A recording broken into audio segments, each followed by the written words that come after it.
Great. All right. So I'm really glad to have Sierre and Camie here today. And I'll first introduce Sierre. So Sierre has a background in ecology and a strong passion for people and the environment. An interest in healthy living and community building motivates her to volunteer and work in areas that bring awareness and encourage people to interact and participate in community building. One long-term goal is to contribute to accessible, livable communities that incorporate natural spaces and art. Sierre enjoys creating positive space for people of all ages and walks of life and growing and learning about native plants and animals.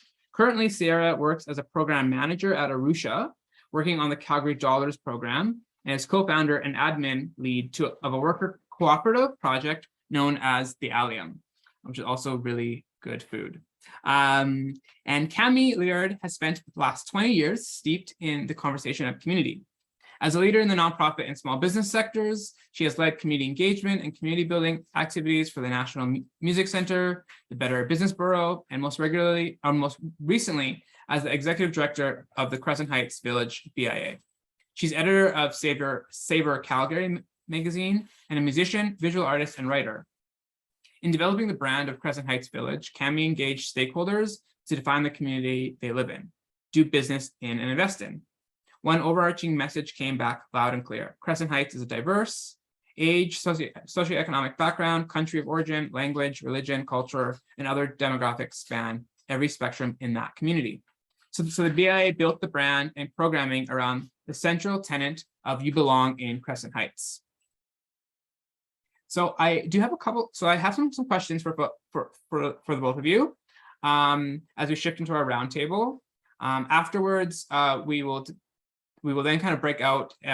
We'll probably hold space here together as a group to kind of go through some different ideas and a bit of workshopping. And then we will end our evening with a closing circle activity. The first question I have for either of you to start off with is, tell us a little bit about yourself. So who are you to your community? Would you like to go ahead, Sierre, or shall I go? I'll go, I'm off mute. Yeah, go right ahead. Okay, thanks. As Tyson said, my name is Camie Leard, and I'm the executive director of the Crescent Heights Village BIA. So what is that? I represent business owners who operate businesses between 7th Avenue and 14th Avenue on Center Street. I take direction from a board of directors who is made up of those business owners. And my job is to sort of strategize and implement programs in things like streetscape and placemaking, advocacy, marketing communications, member engagement and value, things like events, keeping the place clean and safe, and those sorts of things. So I'm the face of the businesses to the community and the face of the board of directors to the businesses. Thanks, Camie. Okay, so I'm Sierre. Thank you for that introduction, Tyson, and I'm excited to do this today. So I guess for my part, my main focus is at Arusha as a program manager, and I work with Calgary Dollars, which is a complementary currency, and complementary currencies act as a tool for a purpose, and our purpose is community economic development, and all of those really great buzzwords like that, resiliency and good things like that. So for myself, I'd like to think of myself as a bridge builder in my community. I'm very passionate about community. Though as an introvert, I feel comfortable behind the scenes. But ironically, I love creating events and spaces and hosting to bring people together. I love creating space for people to make connections. At Calgary Dollars, we believe everyone has someone to contribute to their community. And Calgary Dollars provides a platform for people to do this, whether it's goods or services or reselling or participating in our events or our markets. Calgary Dollars basically just provides a tool for community building. So I like to think of myself as a bridge builder because people don't usually see the people who build the bridge, but they provide a way to make connections between places or people, and that's kind of what I like to think of my role in the community So yeah, that's me. Thanks, Sierra. So my next question, which is, how does your community practice economic resiliency, and how do you support their efforts? How are you in Sierra's word that bridge for your community? Okay, so we're in Crescent Heights Village. We're super fortunate to have a number of really strong community builders in terms of the people who live here and do business here. Tyson was one of them. Are you still in Crescent Heights? Have you moved? I have moved. I moved down the hill. So, but Okay. yes, but We'll still call you one of our own. thanks. Yeah. So Tyson being one of them, Alice Lamb being another one. Our board of directors as well. They're all kind of volunteers. So how we sort of practice resiliency is making connections, leveraging relationships. We're looking for partnerships, sharing one another's bases, like customer bases and things with one another, and kind of working together to create something new. So for example, when Deepak's Daba moved into our neighborhood, they partnered with Two Pillars Brewery to make a custom beer, like Deepak's kind of signature beer. And so by doing special projects and combining people's passions and expertises, you open each other up to each other's communities, and that helps definitely build resilience. We support these efforts mostly by being like a communications channel between them, but it's our funding model that is most impactful, I think. So we're funded by a levy that all of the businesses pay into, and that allows them to pool their resources to create things that are for their business that they wouldn't be able to achieve on their own. And so that's, you know, things like the planters or the banners or the sort of large scale projects that make the neighborhood a nicer, kind of safer place to be is something that they couldn't do on their own. We also run a program, a matching grant program. So if a business wants to do something that will enhance the neighborhood, either by a marketing project or fixing their planters out front, or painting their storefront, et cetera, we set aside money every year in our budget to meet them 50% of the way to help them encourage to do those things. And then I think as Tyson mentioned, we built our brand around the diverse nature of our community, right? So we have a high school and a seniors home. We have mansions on the hill, and we have subsidized housing. We have business owners from all over the world. And so we just do our best to try and find opportunities to connect disparate groups of people and find out what can happen in that space. And so, for example, we did an Easter egg hunt and student art show with the high school students using leftover poster boards from our Crescent Moon Festival. So saving something from the landfill, engaging the high school and families and small children, and bringing them together in the neighborhood to have a good time. So those sorts of things is sort of how the BIA facilitates that sort of connection and resiliency. I want to ask a kind of a question as well, to kind of having lived there and seeing sort of the transformation of that particular area has been really cool to witness. And I do recall this was maybe back in like 2017, 2018, where actually a lot of the business owners came together to like engage with each other about like we don't want to lose this like connection that we have, but also with the community. So I'm curious if you any like if you heard or any comments from like residents about the brand, but also about like the way that they feel about the neighborhood as it relates to how they go about doing business. Yeah, I think so. So a good kind of tool to measure that sort of thing is we have a newsletter that people can subscribe to, so that they can kind of stay in touch of what things are happening. And our subscription continues to grow. So I think that's a good sign that people are interested and want to be engaged with what's happening. Conversations with the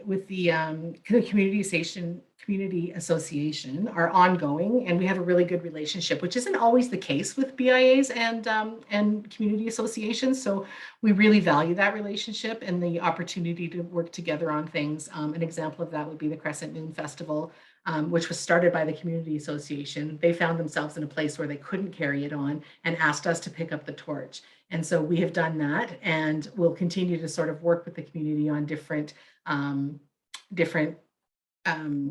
initiatives. And really the piece of, that matters a great deal is that advocacy piece, as the Green Line LRT project has really impacted our neighborhood on whether or not it's coming through.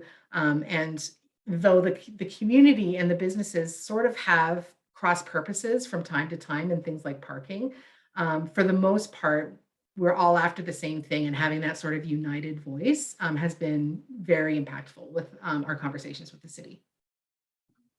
Cool, thanks. Sierra, same question to you.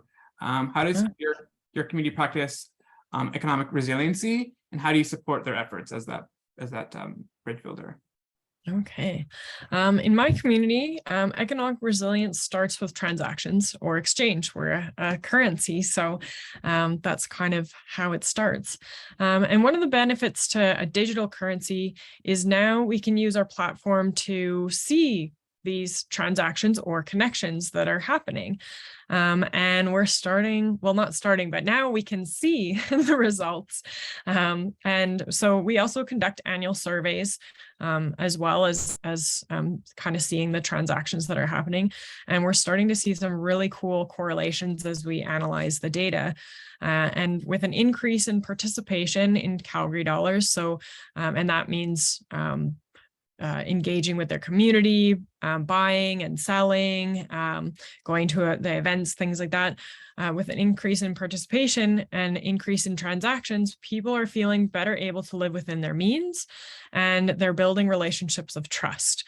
So that's really exciting, because creating those relationships, as Camie was saying, relationships are kind of the key to community and resilience. So that's a really exciting thing to see happening. In our affordable housing, our participants are practicing economic resilience by participating and engaging in their community. And so they earn Calgary Dollars, and they can use those towards their rent in the particular pilot buildings that are participating. And that means they can use their other income to save that, or to use it for other needs. And that gives them economic resiliency, which is really exciting to see. We also have a partnership with Fresh Roots Mobile Grocery Store, where people can spend 100% Calgary Dollars. And that's also really exciting. I guess one other economic resilience thing, I find that economic and social resilience are really strongly tied together. And one cool thing that I see is our micro vendors love coming to our community markets, and they're often more excited to go and see the other vendors than they are to like sit at their tables and sell things. And some of them are like, oh, I could have sold way more, but I was having so much fun visiting with everyone. And sometimes they'll ask me ahead of time, who else is coming? So it's kind of like hosting a social sometimes.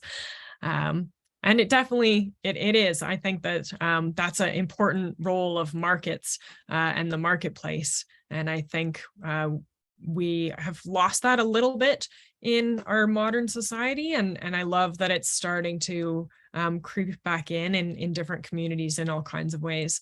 And I support these exchanges with, again, mostly behind the scenes bridge building work.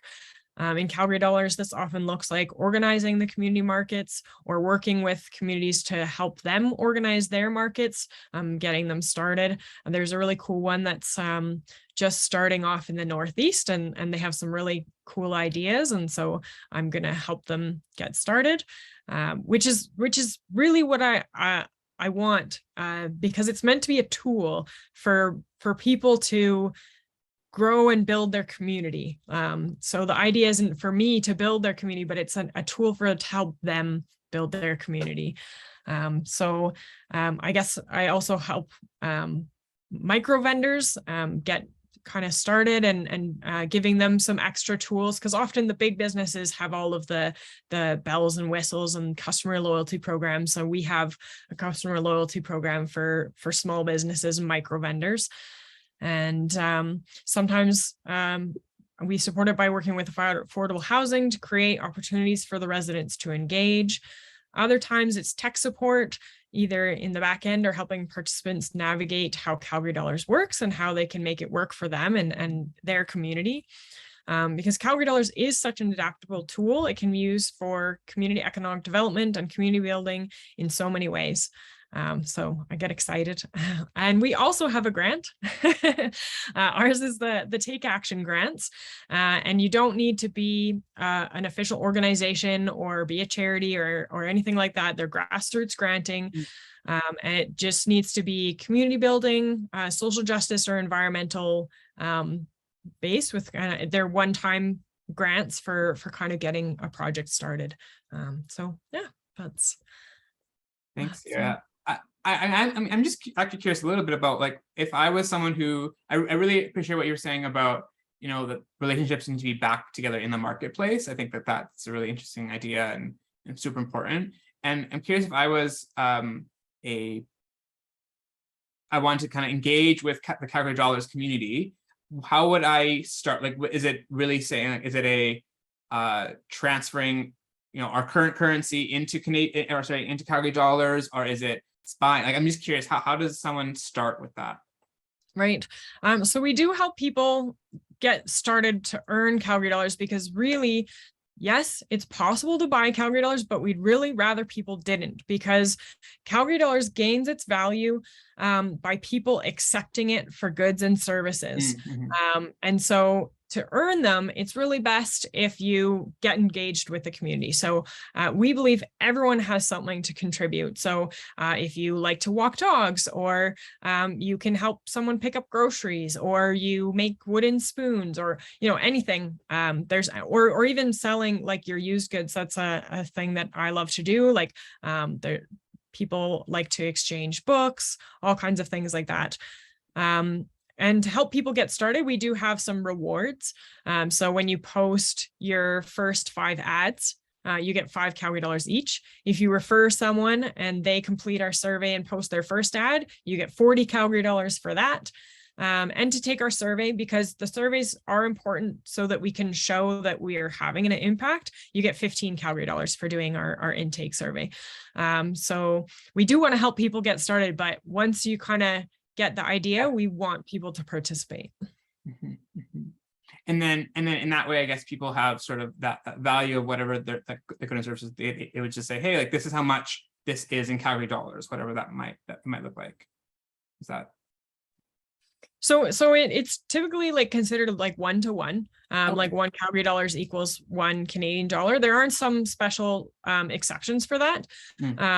But a lot of people will accept a percentage of Calgary Dollars, depending on how kind of steeped you are in the community. The people who are really steeped in it and they really know how to spend it, or they have extra opportunities, like they can spend it on rent or groceries, they'll accept higher percentages. Or some of our small businesses, like Sunnysider, for example, they accept 40% because they can buy local fruit with Calgary Dollars.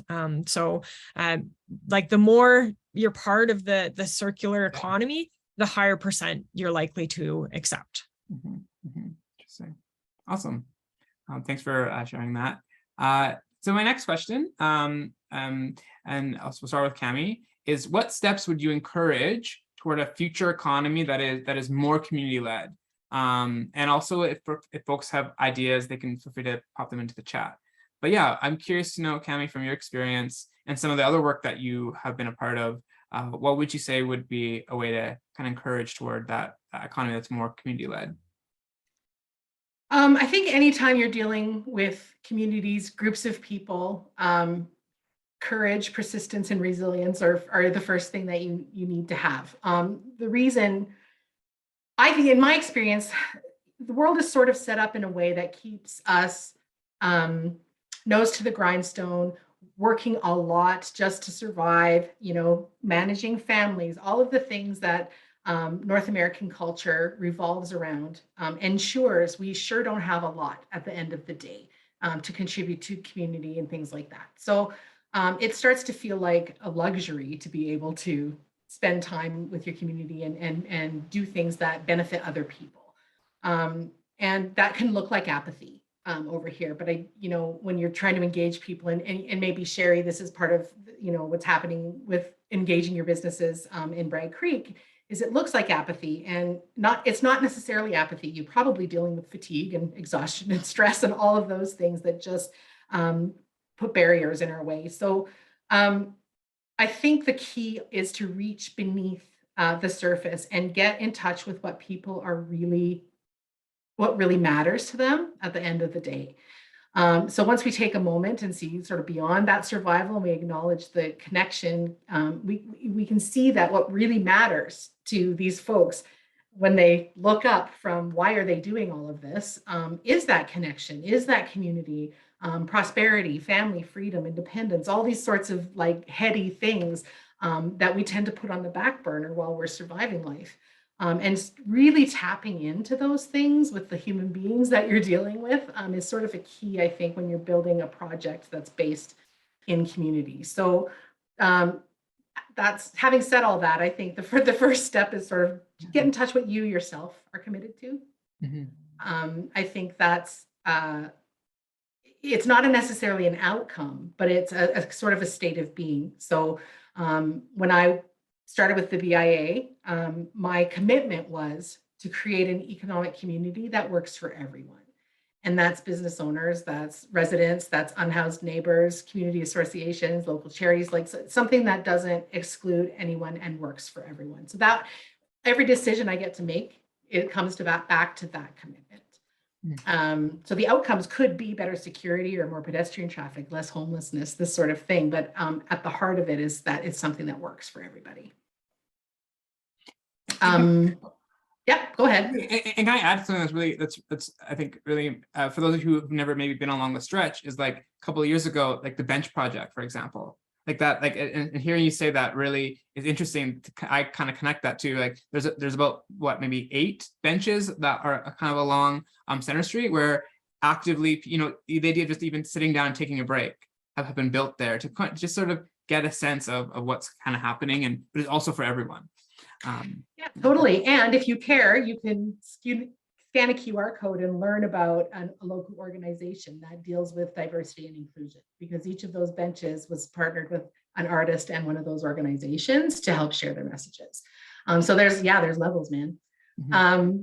So then, your next step is to enlist the help of like-minded people. So you get out there and have conversations. Again, we're talking about the connections, and I'm guilty of, I love emails. I love mass emails. I have ADD. So it's how I keep track of my conversations in my life, but that is not connection. And it doesn't, it's good for kind of arranging things. But if you actually want to connect with human beings, you have to sit with them face to face and get that underneath what they're committed to. And then once you find those commonalities, you get them excited about your project, what you're committed to, and how what they're committed to, can contribute to the project. And that really helps us see beyond the kind of philosophical or the political differences that have really come to sort of divide us in the last couple of years. This polarity is pretty scary, but I think if you really look at what's underneath, whether you're on the right or the left or whatever it is, you're committed to the same things. You're just going about it in a different way. And so, getting that, the commitment, the connection to the commitment is great. And then so design your project keeping your commitment at the heart.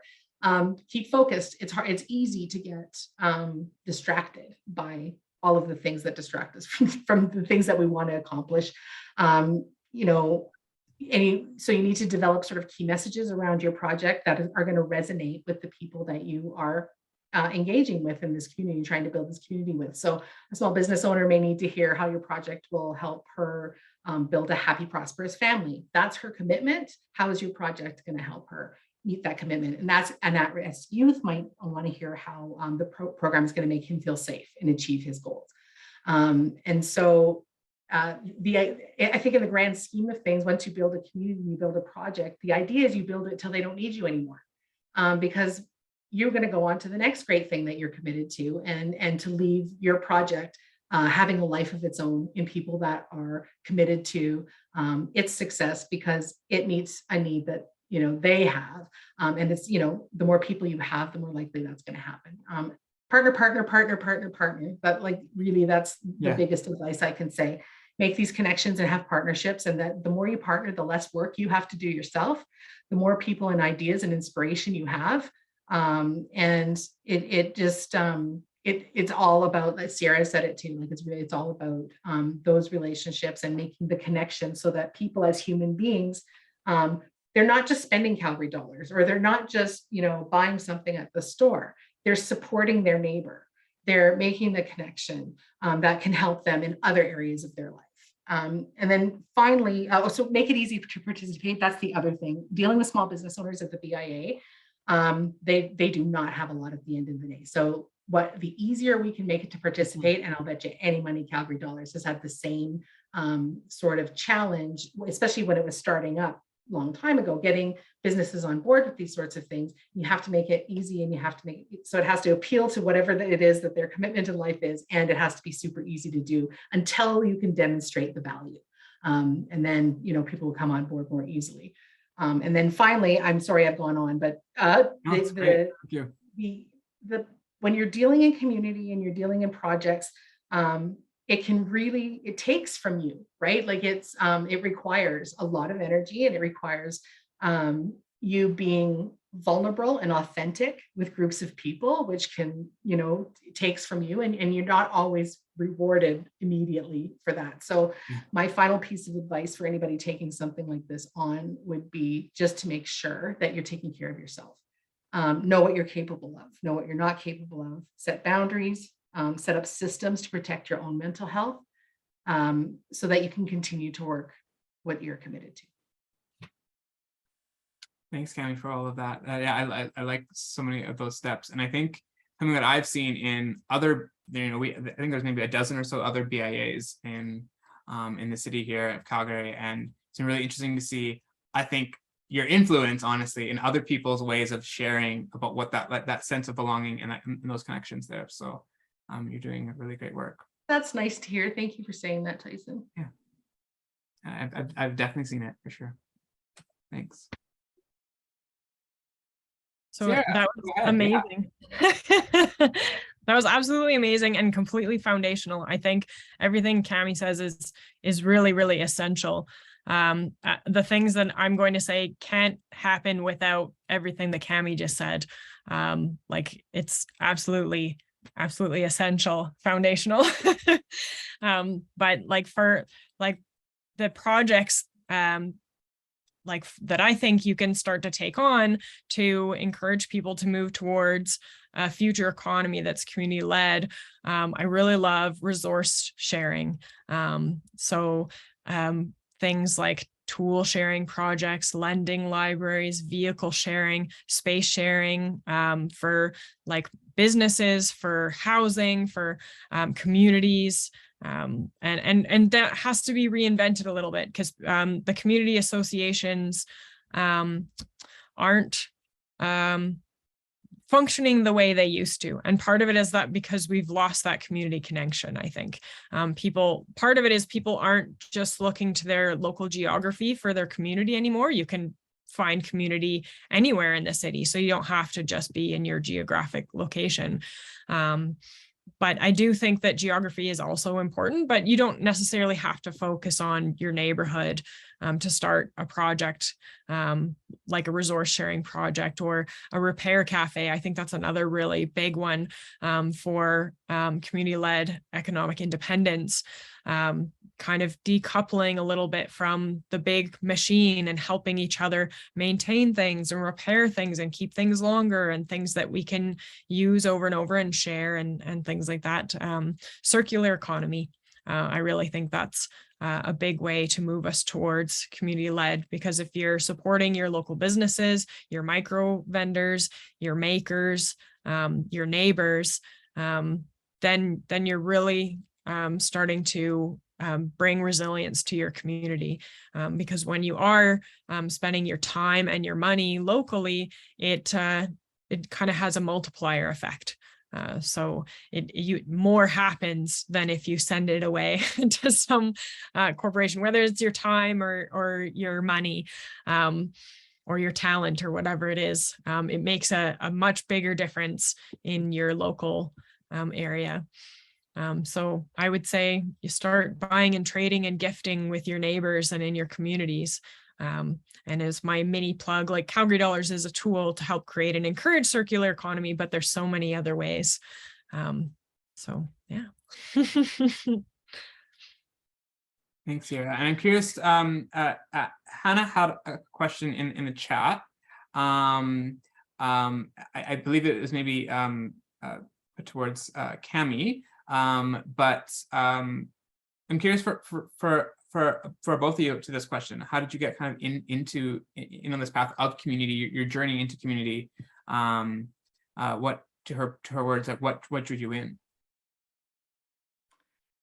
I've spent time sort of figuring out what life is all about for myself. And I came up with what's important to me, what I'm committed to, if you will. My mission is to make art, make music, and make a difference. And the making a difference piece is most often accomplished through my work and through my day jobs. And so I have always, for the last 20 years or so, have worked in nonprofit. And I am not getting rich this way, but I am fulfilling my life's purpose to make art, make music, and make a difference. And building community is it's who we are as human beings, right? Like we are social creatures, and with all of the disconnection that has happened because of technology, at the same time, technology has allowed different kinds of connections. Like Sierra said, you don't have to be in Calgary to connect. You can connect with anybody all over the world. But there is something about being in the same room with somebody and groups of people, and magic happens there in those spaces. And so I think short answer, long answer, was that it fulfills my purpose. Thanks, Camie. Same question. It's a little bit of an ad lib, I feel like, but a really great question that Hannah's proposing. Sierra, what about you? How did you get on this community journey? Right. So I grew up loving nature, loving nature. I love insects. I love plants, animals.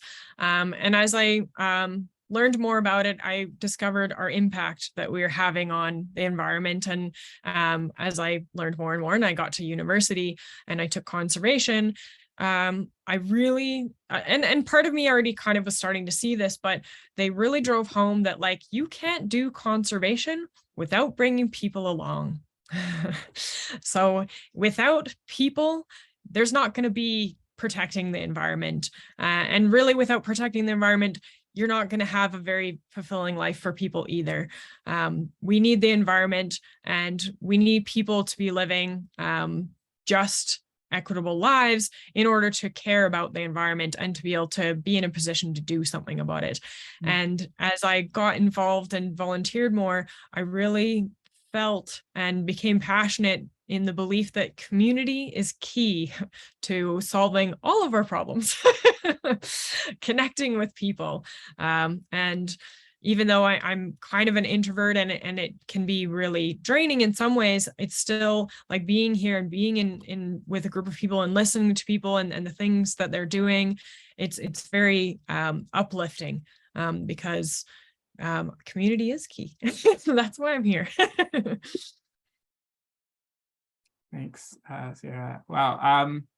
I'm wondering, so this kind of goes into the last question that you both had prepared for. But the question I had was, on your community journey, how does, and you both expressed this really well, and how it impacts other areas of your life. But I'd be curious to know a little bit more about that. So how does this mindset of being in community and rooted in community impact other areas? So Sierra, you mentioned how that relates to the way that you see the climate and the values around that. But yeah, I'm curious to know a little bit more from both of you. I think like that piece about getting in touch with what you're committed to, and then building relationships and projects around that commitment is so empowering. It makes you feel, again, like Sierra said, you need community for everything. If you want to accomplish anything in this world, we can't do it by ourselves. And so when you get into a space where you can share your commitment and people around you are enrolled and excited about it, you feel like, yes, I can make a difference in the world with these people by my side. And it's life affirming almost that, like, yeah, I can accomplish these really big, hard, amazing, wonderful things. And then I think that just translates. So once you feel empowered in one area of your life, that translates to other areas. You look around you and see, oh, if I could accomplish this here, how else does that, maybe in my, my job over here, or, is it time to, can I build a new band that's world music or whatever, right? So like, it's sort of contagious that way, I guess. I will say I sort of struggle with that, the boundaries and the self-care piece. Again, working a nonprofit, it takes, and you want to give. And my life is super full, and I have 2 jobs. In addition to being an artist, and I'm a wife and a friend and a sister and a neighbor and all of the things that we are in life. It's wonderful and it's exhausting. And I think going through this exercise, so thank you for this, Tyson, has really prompted me to take a closer look at managing my time and my expectations of myself in a way that serves my own commitment. Because if my commitment is a world that works for everybody, that means me too. And so really stepping back and answering these questions showed me that I'm guilty of taking on too much, and then I'm of no use to anybody, including myself. So I hope that answers it. No, thank you so much. Yeah, taking care of ourselves is really important in this work of community, especially when it is something that you have a strong sense of that commitment. I also feel that as well, and so it can be really hard to manage those things. Sierra, what about yourself? So I guess my community-led approach definitely impacts a lot of other areas of my life in positive ways, especially because I can be a homebody in a little bit way. But I love to connect by participating in our local circular economy, whether that's supporting a local business or local makers or going to local markets. My partner and I also like to salvage and we like to repair things that we can, and then we'll list them or we list them for others to repair or use. My partner takes it a step further. He repairs reed organs, and then like he'll find other people who are passionate about reed organs in the city, and then he'll like go to someone's house and they'll like connect over these antique instruments, and it's just really amazing like how you can connect to people. So we like to also participate in our neighborhood Buy Nothing group, which I think all the neighborhoods have them. They're often hosted on Facebook. I highly recommend it. It's a great way to gift to other people and receive things that you might need. They're really cool. I've seen them function really well in 2 neighborhoods now. And we do a lot of buying and selling secondhand, and it's just a really cool way to meet people. And we use multiple platforms, including Calgary Dollars, but also the more kind of mainstream ones. I always wanted to live in Sunnyside, or I did get to live for a little while in Ramsey, and I talked to some of the people who live there, and it's like, how do I want to live there? And they're like, you can actually make Sunnyside anywhere. But it doesn't, like, it takes time and work and love and dedication. And so when we moved into our new area, we decided we were going to have a block party. And so we put out invitations, and we're like, if anyone wants to help us organize, like, that's cool. And we kind of did all the organizing, but everyone was so like overjoyed and so grateful that we had initiated it. And it was so wonderful. Thelma is a 93-year-old in our cul-de-sac, and she has so many stories. She's lived here for almost 70 years. And it's just, I never would have talked to Thelma or any of the other people in my cul-de-sac if we hadn't done that.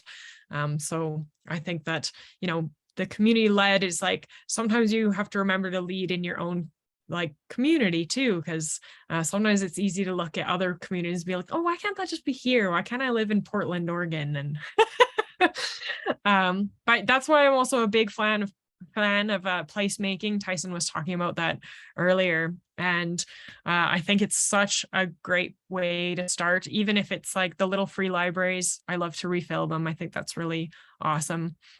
And yeah, I guess people who know me, they know I'm going to be the one who shows up to any event with my own plate and my own cup and utensils, and I think it's totally fine if people don't want to do that, but you know, I think it's a place to start a conversation, and I think people in the land are intrinsically linked together. So at our house, we're creating a little prairie garden at our new place, and we want to label it so people can like learn, and maybe they'll engage with us and learn about some of the native plants in Alberta. And yeah, we hopefully will also have some raspberries and Saskatoon bushes people can eat as they're walking by. Raspberries aren't local, but they're yummy. So, but yeah, I think a community definitely impacts all areas of your life if you let it. Yeah, I really like, yeah, if you let it. I think about, you know, Ethan proposed this question about like, what does it do to our relationships and like how we relate to each other? And I think, you know, even the last few weeks, I've been selling a few things on Facebook Marketplace. Maybe I'll move to Calgary Dollars one day. But one of the things about that was that like, even that exchange is all, there's also much and more emphasis on like relationship. Like, I'm going to help you take this desk down, put it in your truck, and you're going to, you know, like there are all these sort of, it kind of requires and asks of you to be in relationship with each other, even if it's a short period of time, but it asks you to kind of trust a little bit more in that exchange between goods and services, whatever that might look like. And I find that to be, as someone who is also very, very community minded, to be really like help me think like, oh, like what is like just how much I don't get that opportunity in the things that I'm in my own small world around my, you know, my personal savings and things like that, and what I sell. So I think the more we can lean into that, really important. I'm curious if anyone else has any, Hannah proposed this question about a color or symbol, or thought about your own community. I'm wondering if anyone has anything that they want to add to that, whether it's, you can unmute or you can write in the chat.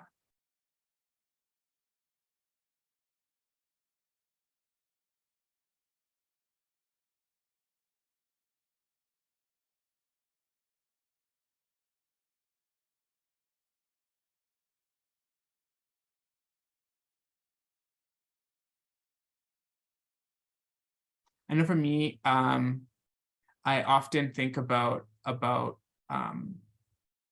plants, and just like there's so many, I mean, it's a very, I think a very basic metaphor in some ways, but it's a very strong metaphor about the ways in which we kind of come together in those ingredients that we need to be able to use and to grow, and what those might represent when it comes to also growing community. I like Camie's rope. I think that's really such a strong image of the little strings coming together to make something stronger. That's perfect.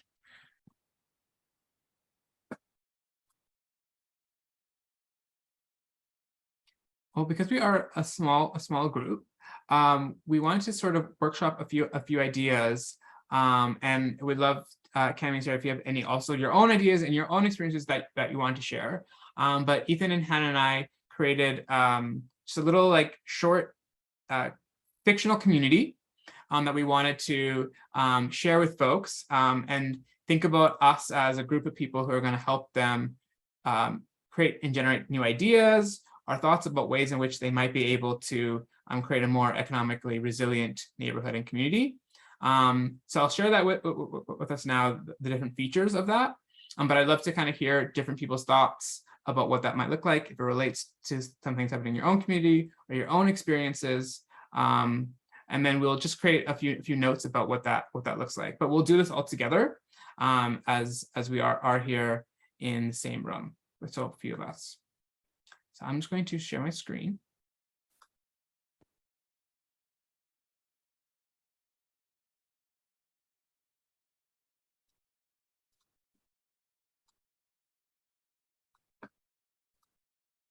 Can everyone see this? Cool. Oh, cool. So this community profile that we created, the neighborhood has a variety of housing and demographics. So mixed use housing, and residents come from a variety of income levels. There's a low income senior residence in this neighborhood. In the neighborhood, there is an underused park with an overgrown community garden. The neighborhood is walkable and has many active residents on the go. So it is quite busy. The economic opportunities that are here is there's a small district with 5 to 7 businesses and a coffee chain that exists. Businesses are looking to hire new employees, but due to lack of transportation, many potential hires can't get there. So in context, they might have to hire people from closer in the neighborhood. The business owners have expressed an interest in connecting with members in the community. And finally, residents. Many of the residents have skills and hobbies that they can share, from gardeners to knitters to artists and builders. There are youth and seniors who are currently struggling to get employment. And higher income residences have an upcoming annual yard sale and are looking to include others beyond their block. So here's a couple of different things that are going on in this neighborhood. And so what I'm asking is if any thoughts or comments about how you think that this, based on what we've just been hearing about from Camie and Sierre, what are some things that we can maybe think about to sort of support them, or any ideas that anyone has? I'd love to kind of hear.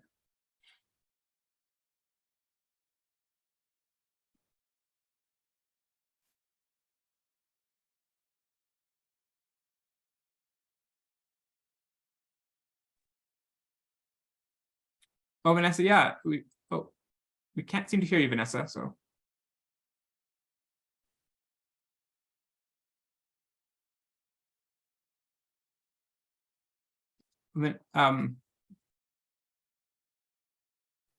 Vanessa, you're on mute. Oh.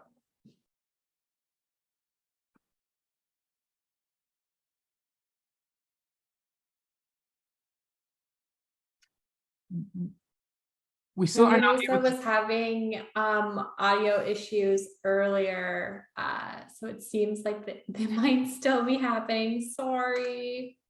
That's right. Maybe you could share some of your ideas in the chat, though. Would love to still hear what you have to say.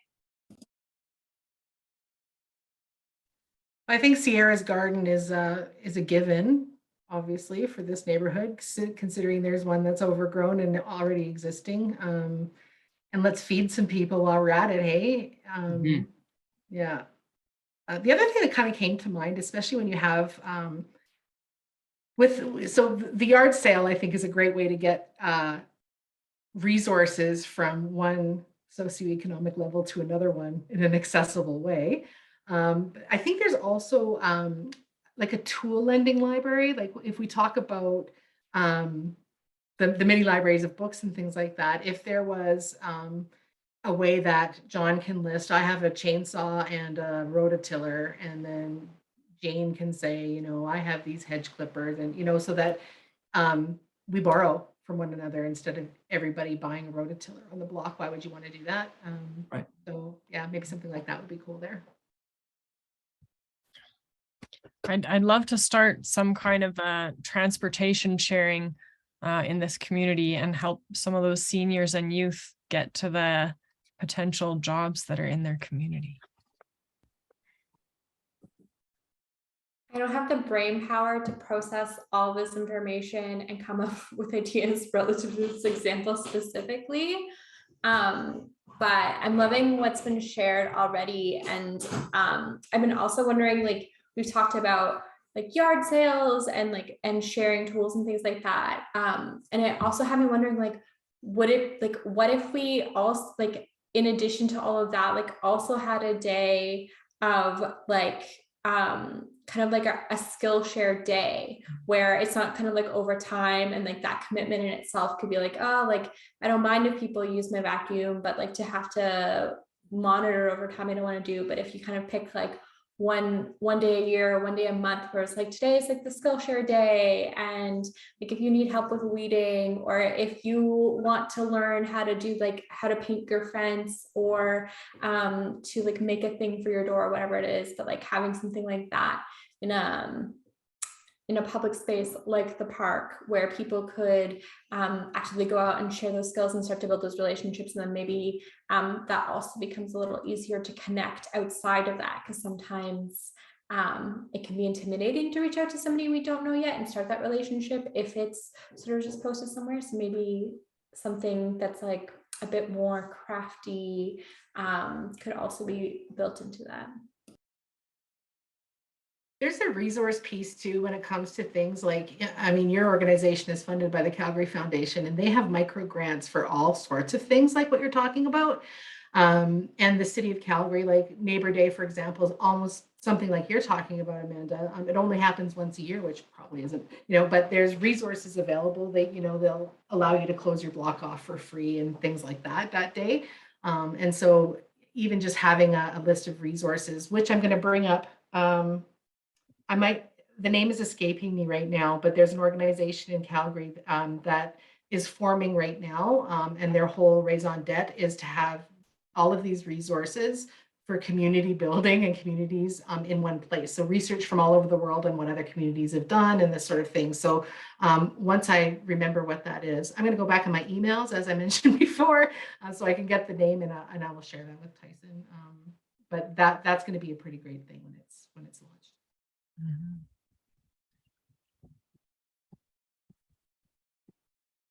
Imagine cities, it just came to me.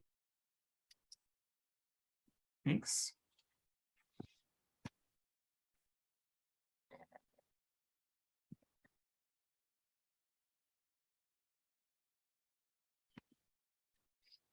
It's interesting because in the past, I think community associations would have played a big role in making a lot of those connections.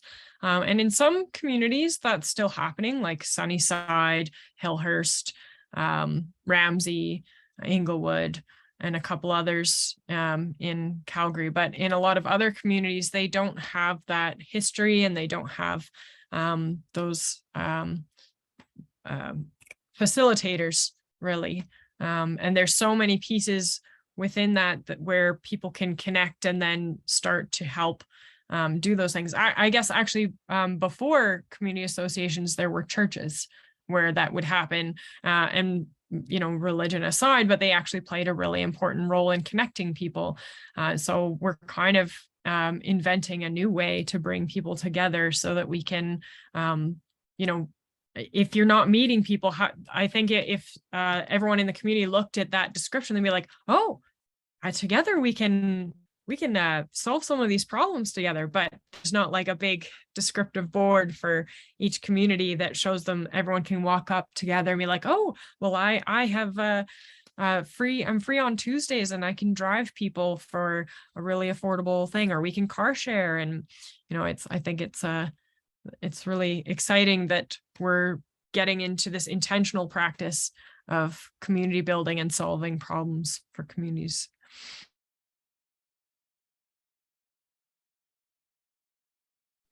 I think one of the miracles of COVID was that everybody became very much aware that you don't have to buy your things, or it doesn't have to come from Amazon, man. And it's kind of important that it doesn't, that it's, there's been many gifts that came out of the last couple of years. But I think that's one that there's just a desire and an overall awareness that shopping local is important.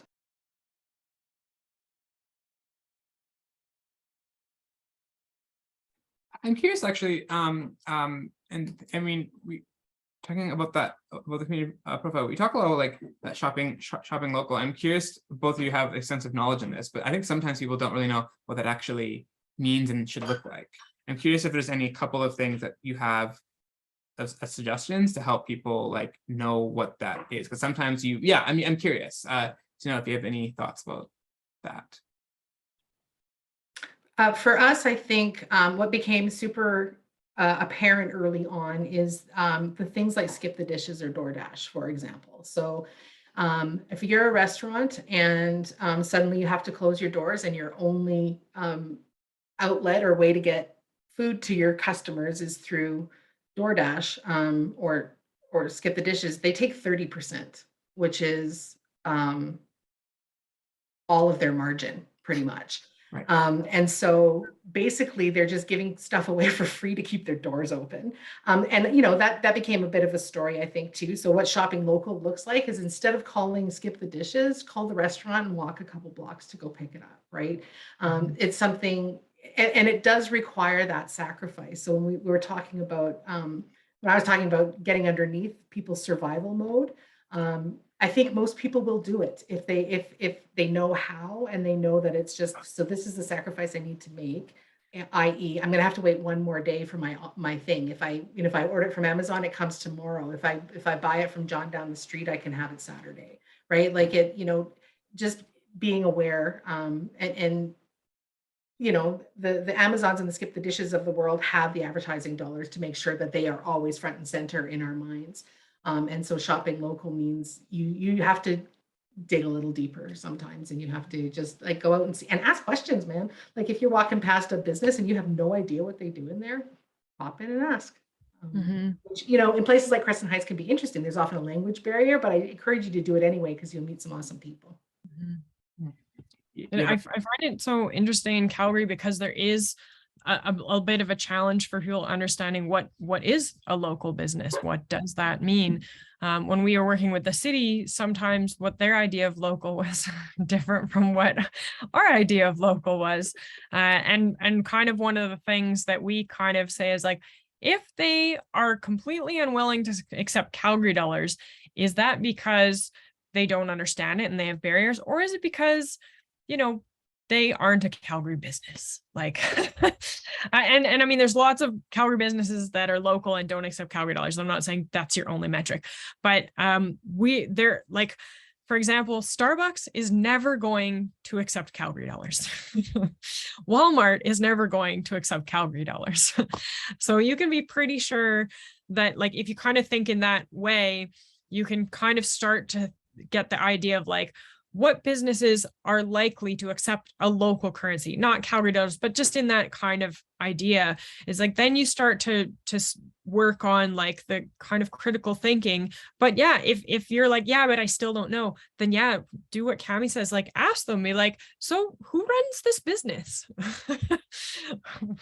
Where's their head office? Or is this it? Is it mom and pop here? And I think the more it's connected with community, because sometimes people feel that the local businesses are just bougie, but there's such a big diversity of local businesses. We're the opposite of bougie in Crescent Heights Village. We're grassroots people there. The thing that came to mind when you were saying, Sierra, is an interesting conundrum is franchises. Because they are locally owned and operated by moms and pops. And at the same time, when you buy your burger there, a portion of that is going to Big Brother or whoever's at head office, right? So it's an interesting sort of conundrum with franchisees. But know that with franchises, again, you can ask, because some of them are corporate owned and some of them are locally owned. And maybe if it's important to you, you can find out. And I do think like it's always about like meeting people where they're at. Like I don't think that everyone is prepared to buy every single thing that they need in their day-to-day locally. We're not there yet. I mean, it'll be great one day when we get there. But we don't really make a lot of clothes here in Alberta, and the clothes that are made here are on the more expensive side, except I think you can get some pretty awesome wool socks made in Alberta that are pretty reasonable. But like there's so many things like that, like each person needs to find what works for them. Maybe peanut butter, you're like, oh, I know there's a local person that makes peanut butter, I'm gonna do that. People finding what works for you. But it isn't just shopping. I think like that's just an easy place for people to start, because we've been taught to be consumers, and we do need certain things to get by. So that's often a place that I start. But it's definitely just the beginning for sure. I think Hannah brought up a really good point in the chat.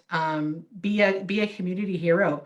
If you're, if you know of somebody, make it a point in your conversations, like to recommend the businesses that you know, and talking to the guy who's sitting on our bench on Center Street in Crescent Heights, saying, "Hey, man, have you heard? Is there a good something around here?" And really, again, we talk about relationships and connections, and that's what it's all about. And I think that this is where like things like markets or like special events can be really, really helpful as well. I recently moved and there's a night market in the summer every Wednesday nights. I was actually there earlier before this. And it's always so busy and full of people. And like, yes, you have like your traditional food vendors, both of like of produce, but also of different like made like dinner type meals and other like goods that are produced locally, which is like in itself great. But then there's also like live music where local musicians are able to be heard, and there's like a park, like a kids playground right there. So there's always a lot of activity, and just like people are able to show up in different ways. And there's like something about it being an event that's more than just like going to buy things, where like even if you don't have money to spend, it's still something that you can go and enjoy as well, and an opportunity to get to meet people and build those relationships and start to like get a sense of like, oh, what are all of the businesses in my area that are both like brick and mortar, have a store that I can go to after this, or the people who are making things in their homes that you didn't even know. Or like, oh, there's a really great like earring maker or whatever it might be that I didn't know lived in my neighborhood. So I think that like there's also, that's where, especially if we think about our community hats and like things that we could do in our own communities where we don't necessarily live in a sunny side that's got the weekly farmers market already, is like what would it look like to create some sort of like fun event to start those connections and start kind of seeing what's out there, who's out there, and helping to facilitate those initial interactions as well.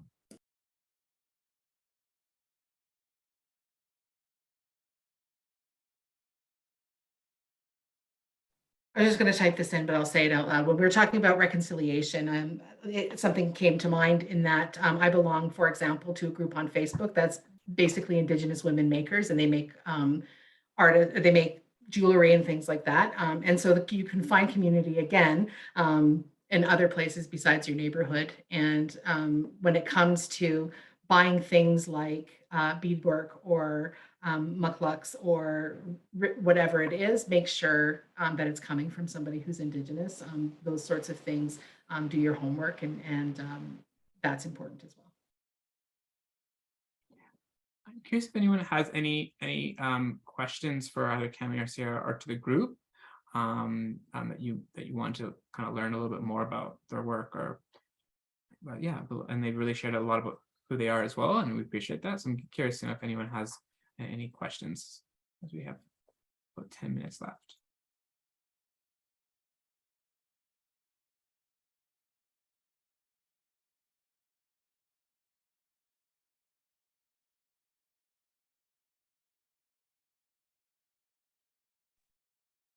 Well, it's an off-topic question. Camie, since you said you're a musician, Bragg Creek's putting on a festival, Arts, Eats and Beats, September 16 and 17 in Bragg Creek that I'm spearheading. So, hey, we're looking for talent for anybody. And so we've promoted it with, or we will be with social media and Facebook. So if anybody's wanting to participate, you let me know. Oh, Camie, go, you're on mute. I always do that. Yeah, I can totally hook you up. Tyson knows how to get a hold of me, or however, CamieLeardBand.com is my website. And yeah, I can certainly, sounds like fun. I love Bragg Creek. I just put the Bragg Creek website in there, and here's mine, just because I didn't quite hear yours, so I'm just going to do that. It's been an interesting conversation tonight, and Bragg Creek is so different because it's a diverse economy. So when I lived in Bowness, we did all these things and talked about all these things that you folks have mentioned tonight. And come to Bragg Creek, and there's the have and the have-nots. And it's just, you know, so we put on this festival, for example, and I specifically been saying to these 2 restaurants that we're going to use them as a kind of a folk fest beer garden, right? And then last time I talked to her, she's like, I think we're going to close because we don't have enough staff. And I'm like, what? You know, we're doing all this work to bring people here and they're just so ragged, right? They're just so tired. And, you know, so our community problems are infrastructure, no housing, no affordable housing, no rentals, no public washrooms. You know, it's just a sleepy little hamlet that people want it to be that way. And yet everyone's coming here because of West Bragg Creek after COVID, or because of COVID, or it's just gaining in popularity. So it's very difficult to address the needs of local business, the non-tourism businesses, the non-brick and mortar businesses, all under kind of a chamber umbrella. So it's been interesting just from my perspective, just to try to figure it out. But you're right, it's a lot of, you know, it's a lot of work, and I don't mind doing the work as a volunteer, but sometimes you just wish things were easier for folks. But anyway, it's been nice to tap back into kind of bigger community, you know, situations and remembering things that I used to study and be interested in. And so thank you, everybody. And yeah, if you want to come out to Bragg September 16 and 17, feel free. Everything's free, just to come out and listen to music and walk around town. Thank you. Thanks, Sherry. That struggle and survival is so real, and I think it's being felt by so many people right now. So just like reminded of earlier of the conversation when we were talking about kind of like extending those relations beyond like and thinking about like plants and that sort of thing too. And just like sometimes, like, if one of the messages, Sierra, that you said early on was that like relationships is key. So if we can kind of hold that, if we can remember that and remind ourselves that it's all about the relationships. And sometimes we have events where we have like 500 new relationships form, and that's a beautiful thing. And sometimes it's just about like one relationship getting deeper, whether that's with another person or with the land, and that's okay too. And not being too hard on ourselves or on each other, because it is really challenging to survive right now. And so just wanting to offer that too, that if we ground ourselves in relationships being the key to the economy, much like everything else, then we can maybe kind of reframe a little bit for ourselves what it means to move forward in this direction.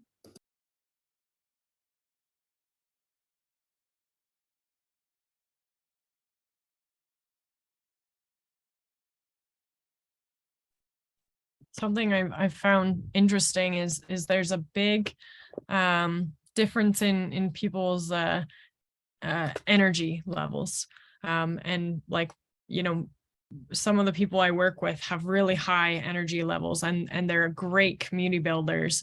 And there's another currency that's trying to start up in Canmore, and the person starting it is a really high energy level person, and I think she's doing the right thing in working on building relationships first. The currency has kind of taken a back seat to all of the hard work that she's doing in relationship building.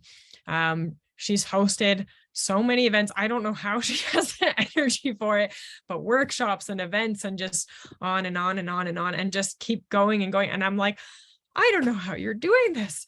But I think that's why it's important to have to, and I keep telling her, like, you need a group of people, because at some point, even the most energetic person is going to run out without a team. So there definitely needs to be a team. Yeah, to Camie's point about partnerships, and that, I mean, partnership has a spectrum, and asking how people want to get involved is incredibly important. So we have less than about 10 minutes left, and I want to just give a huge thank you to both Camie and Sierra for providing us with some great conversation tonight, and for each one of you for joining us tonight. We really hope that this conversations that we have inspire you, to think a little bit differently about the ways in which you navigate your own communities, whether that's geographical or otherwise. I also want to really thank Ethan and Hannah for providing the structure and input to this conversation today as well. Just for a little bit of more background here, we'd love to hear a little bit more about your feedback from today's session. And if you'd like to get involved with the ABC Learning in Action team and continue some of our conversations here, and also this, we do a lot of skill shares there as well in that space. And so if you'd like to get involved in that, I'll put the information in the chat here, and you can send us an email and we can get you connected. You can also get involved in a number of other community efforts that CDLI partakes in. So you can check out our website to see more of that and register for our newsletter to get the latest on different community conversations that we're having and other things that are happening in the network. And once again, though, I really do want to thank Ethan and Hannah and Ethan for being open to wanting to hold space for this conversation, as it's something that is very passionate for him as well. And as a member of the ABCD Learning and Action team, we're always looking to encourage and to help support others in their own community journeys. So thanks everyone for this. And one thing that we will do to kind of close out our evening tonight is how we typically do with our conversations is by giving everyone a chance to express something that you're grateful for or a takeaway from today's conversation. You can either unmute and say it verbally or express it in the chat. So I'd love to get a chance to hear from everyone about something that they are taking away, our gratitude.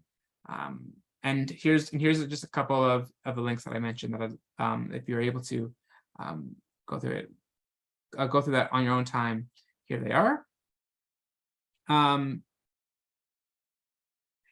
For me, there's actually quite a lot, but I will say two things actually. Community takes sacrifice.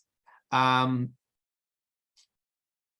a really interesting framing to kind of think about what it means to. I think oftentimes we think about even this idea that when it starts with relationships, it takes a lot of time to actually foster and build, and that does take sacrifice. And so there's always something that I think we live in an age where you're always having to sacrifice something for community because of all the other really demands. That's something that's coming up for me.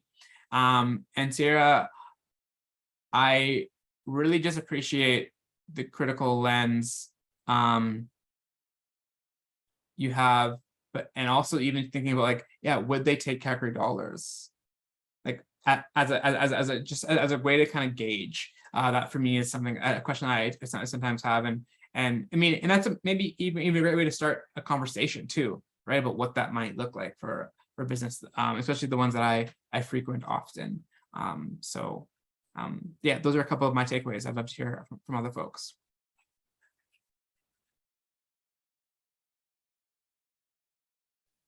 I'm never one for an awkward silence, so I will jump in. It's important to acknowledge that I am here sort of as the executive director of the Crescent Heights Village BIA, and that is my job, and I am paid to do that. You folks, I'm assuming, are volunteers, and in the things that you do to build community in this realm or in other realms. I'm grateful that there are folks like you out there doing the work that you're doing, and that you are making those sacrifices and dedicating your time and efforts to making the world a better place on your own time and your own dime. And it's so important. And so I'm grateful for you.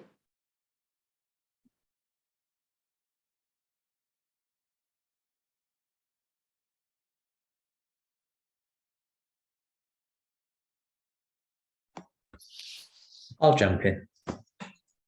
Unless you want to go, Shay. It's been an interesting conversation, as it always is, an interesting process of sharing it. My passion used to be about design. I've designed all things in the world, from warships to offshore oil rigs to icebreakers to oil and gas facilities to residential places. And I seem to have switched to the world of design in a social environment.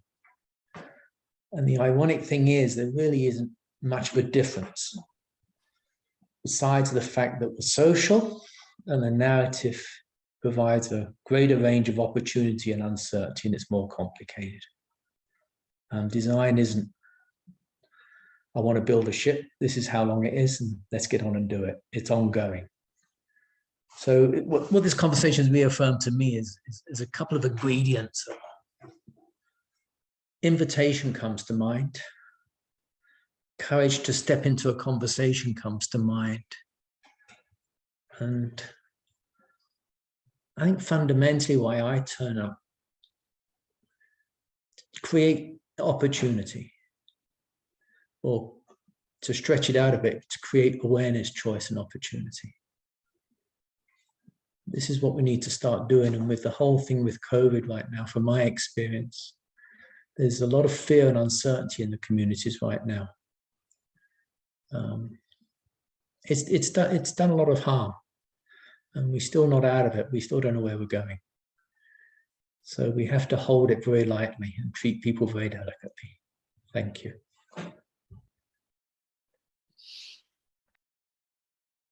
I've already shared, just thank you. It was just nice to be around, my people, that have same spirit, same like-mindedness, same passion, same heart, and just to be present to this again. It's been a while since I've tuned in. So thanks, everybody.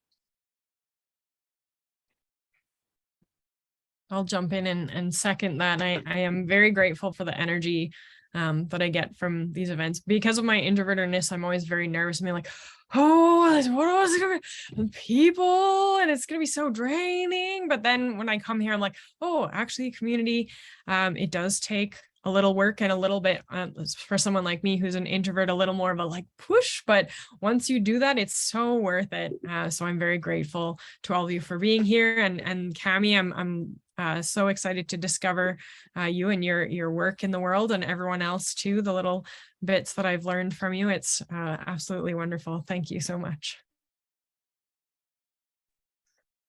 I'll pop in with some gratitude, echo a lot of what's been said already, but even though for me it's 10 o'clock at night, it's very late. I had a long day, came in here pretty tired, but I'm actually feeling really inspired and excited right now and have a bunch of ideas fluttering in my head. So I don't know how you made that happen given where my brain should be, but I'm really grateful for that energy and inspiration that you all offered tonight. So thanks for that.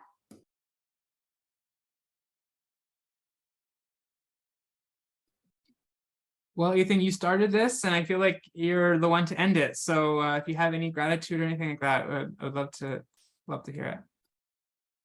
Sure, thank you, Tyson.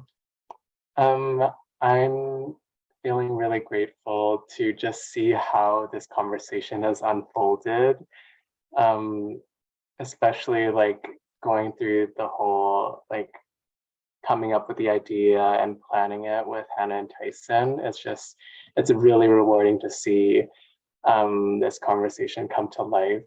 And I'm really grateful to hear from Camie and Sierra's wisdom and experience. It's definitely something that I'll be taking with me. I really appreciated and was in awe of like kind of hearing the different ways that businesses in Crescent Heights, which is where I live actually, like are engaging with their community. I just really admired the creativity.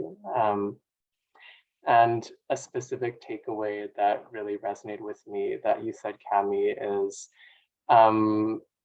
finding like what's underneath, what is that deep commitment that really motivates and inspires people, and including ourselves. That's, I think, something to really try to discover and cultivate.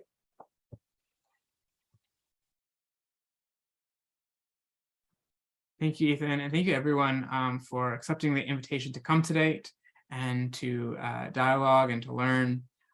So thank you so much. It is 8 o'clock.